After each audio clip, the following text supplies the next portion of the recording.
homicides were up by 100% in Minneapolis, 200% in Seattle, 40% in St. Louis, 240% in Atlanta, and 182% in Chicago.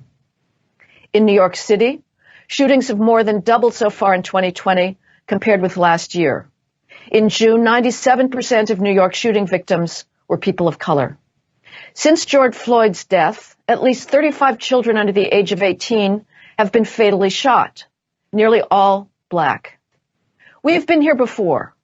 In 2015 and 2016, homicides in the U.S. saw their largest increase in nearly 50 years, following the police shooting death of Michael Brown in Ferguson, Missouri, in August 2014. Brown's death fueled the first iteration of the Black Lives Matter movement. Cops backed off from proactive policing, having been relentlessly told that they were racist, for example, to question someone hanging out on a known drug corner at 1 a.m., hitching up his waistband as if he had a gun. As a result of this decline in discretionary enforcement, another 2,000 blacks lost their lives in 2015 and 2016 compared to 2014 numbers. The rapid rise of crime over the last 2 months makes that first version of what I've called the Ferguson effect look like child's play. Every year, the police fatally shoot about 1,000 people, the vast majority of whom are threatening the officer or bystanders with deadly force. About 50% of those police fatalities are white, and about 25% are black. The Black Lives Matter folks look at that 25% number and proclaim police bias, since blacks are about 13% of the population. That is the wrong benchmark, however. If there is one thing you should take away from today's discussion, it is that police activity must be measured against crime, not population ratios. Every article you read, every news story you watch in the mainstream media will compare police activity to a population benchmark, because that is the only way that the Black Lives Matter narrative can be sustained. Such an analysis ignores the fact that policing today is data-driven. Officers are deployed to where people are most being victimized, and that is in minority neighborhoods. And it is in minority neighborhoods where officers are most likely to interact with armed, violent, and resisting suspects. Here are the victimization data. Nationwide, blacks between the ages of 10 and 43 die of homicide at 13 times the rate of whites, according to the CDC. In Minnesota, blacks of all ages die of homicide at 12 times the rate of whites. You might think that the Black Lives Matter activists would care about such loss of black life, but you would be wrong. They ignore those black deaths because the victims are killed overwhelmingly not by the police, not by whites, but by other blacks. Here are the criminal offending data. In the 75 largest U.S. counties, which is where most of the population resides, blacks constitute around 60% of all murder and robbery defendants, according to the Bureau of Justice Statistics, though they are only 15% of the population in those counties. Nationwide, blacks commit homicide at 8 times the rate of whites and Hispanics combined. In Chicago, blacks commit about 80% of all shootings and homicides, though they are less than a third of the population. Whites commit about 2% of all shootings and homicides in Chicago, though they too are less than a third of the population. In a typical year, blacks in St. Louis commit all or nearly all homicides, though they are less than half of the population. In New York City, blacks commit a little less than 75% of all shootings on average, though they are 23% of the city's population.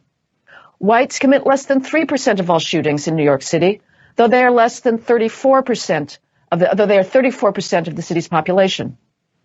These crime disparities have enormous consequences for police use of force. The biggest determinant of officer behavior is civilian behavior. The greater the chance that officers confront armed and resisting suspects, the more likely they are to escalate their own use of force. And that chance is far higher in black communities. As we will see, blacks are actually shot less by the police than their crime rates would predict, and whites are shot more. The percentage of white and Hispanic homicide victims who are killed by a cop is 3 times higher than the percentage of black homicide victims who are killed by a cop. So that 25% or so share of fatal police shootings each year comprised of black victims, when measured against a crime benchmark, does not support the Black Lives Matter narrative. What about the individual case? Mr. Floyd's death was immediately portrayed as what is known in literary theory as a synecdoche, a part that stands in for a whole, in this case, the whole of anti-black police violence. But if we conclude from that one case, however shocking, that the police are biased against black men, we could just as easily conclude from other individual cases that the police are biased against white men. Take the death of Tony Timpa, which adumbrated the death of Mr. Floyd. In 2016, the 32-year-old schizophrenic called 911 in Dallas to report that he was off his medication, frightened, and needed help. 3 Dallas police officers responded and kept Timpa face down on the ground for 13 minutes with a knee to his back, all the while joking about Timpa's mental illness. Timpa was handcuffed and had not resisted or threatened the officers. He pleaded for help more than 30 times, exclaiming that the cops were killing him. Eventually, Timpa stopped moving or making any sound as the officers continued their wisecracks. After Timpa was loaded into an ambulance, an officer said, "I hope I didn't kill him." Timpa was already dead from homicide caused by physical restraint and cocaine. Very few Americans outside of Timpa's family know his name. His death did not make international news or spur widespread riots. Because Timpa was white, his death did not fit the Black Lives Matter narrative, and thus was of no interest to the media. That same year, a cop in Mesa, Arizona, unleashed a barrage of gunfire from his AR-15 rifle at a 26-year-old man in a motel who had been reported as having a gun.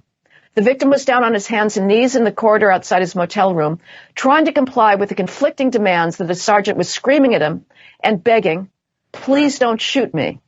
Like Timpa, the victim, Daniel Shaver, was white.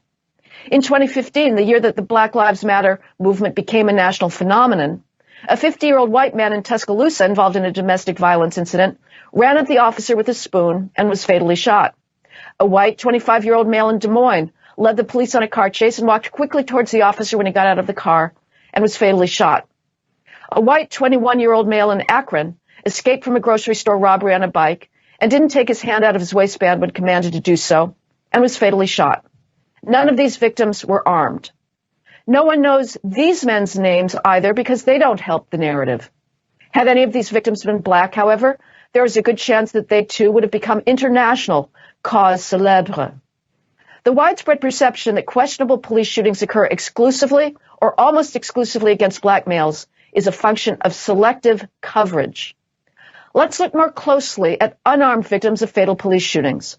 According to the Washington Post database of fatal police shootings, there were 9 unarmed black victims of fatal police shootings in 2019 and 19 unarmed white victims of fatal police shootings. The Washington Post defines unarmed generously to include suspects beating an officer with his own gun or fleeing a car stop with a loaded semi-automatic pistol in their car. Those 9 allegedly unarmed black victims of fatal police shootings make up 0.1% of all black homicide victims, assuming that the 2019 black homicide count resembles that of 2018, when 7,400 blacks were killed, more than all white and Hispanic homicide victims combined. 0.1% is not a large percentage, to say the least. After I publicized the 2019 tally of unarmed black victims in early June, the Washington Post went back into its database to recategorize as unarmed as many armed black victims of fatal police shootings as it possibly could. No new information spurred this reclassification. The database had been closed for 6 months. Despite its best efforts, the Post came up with only 6 more black victims previously deemed armed, now miraculously disarmed, to bring the total of unarmed black police victims in 2019 up to 15. That 15 represents 0.2% of all black homicide victims, still a drop in the bucket. So individual cases, including unarmed cases, do not support the Black Lives Matter narrative. The claim that the death of George Floyd was the result of racism rather than bad tactics and a generalized callousness is pure supposition with no supporting evidence. But remember our rule: avoid population benchmarks when analyzing police activity. Crime is the proper benchmark, as the authors of the 2018 and now retracted 2019 studies well understand. When you compare fatal police shootings to homicide reports and arrests, the likelihood of being shot, in the author's words, quote, flips completely. Whites are about 3 times more likely to be fatally shot than blacks once their homicide rates are taken into account. There is also no evidence of bias in fatal police shootings when benchmarked against overall violent crime rates. Other studies have reached the same conclusion. Harvard economist Roland Fryer has found no racial discrimination in police shootings. Officers in 10 large cities and counties were more likely to shoot a suspect without first being attacked if the suspect was white than if the suspect was black. An analysis by the Center for Policing Equity also concluded that whites were disadvantaged compared to blacks when it comes to lethal force. An economist at Maryland's Pacific Institute for Research and Evaluation concluded that if blacks are killed by police officers at a rate higher than their population numbers, it's because of blacks' higher rate of arrest, not their skin color. Again, a question of the benchmark. A 2005 paper by criminologists at the California State University randomly sampled 400 police reports from a Southern California department. That includes 200 cases where the suspect resisted and 200 where the suspect complied. It found that resistance was more likely in high crime areas, and is the inevitable corollary of this fact that black suspects were more likely to resist arrest than white suspects. In fact, race was one of the most significant predictors of resistance, with black suspects being 4 times as likely to resist than whites. This finding accords with studies from 1995 and 2001 that officers who come into contact with non-white suspects are assaulted at a higher rate, and that most assaults on officers occur by suspects with criminal histories. Given the lack of racial disparities in police shootings, those who argue that officers use non-lethal force disproportionately against blacks have the burden of showing that any disparities in non-lethal force are not the product of suspect resistance. Proponents of the bias thesis have not met that burden.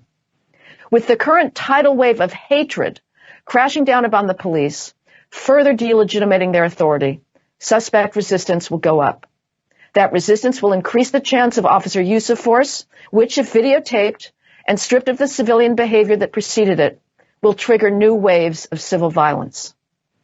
Let's briefly review car stops, another enduring topic in the case against cops. Studies claiming bias in traffic stops, as usual, use the wrong benchmark, population. The relevant benchmark is the rate at which different groups break traffic and equipment laws. There was a short period in the early 2000s when a criminologist could still study such matters and keep his job, but that window quickly closed. Before it did, New Jersey and North Carolina speeding studies showed that blacks speed more. On the New Jersey Turnpike, for example, at twice the rate of whites, a disparity that increases over 90 miles an hour. Any black cop will tell you that if he stops a black driver, the first thing out of the driver's mouth is, "You only stopped me because I'm black."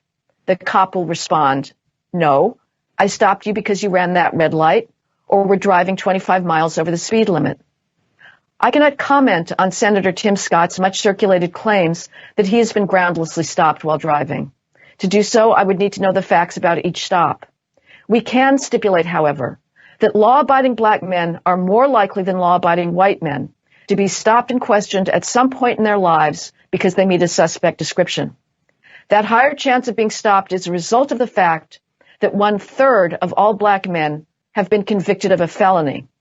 With that larger proportion of criminal offenders in the broader population, the chances are higher that an innocent black male will share some characteristic, make of car, say, or physical traits with a suspect who is being sought by the police.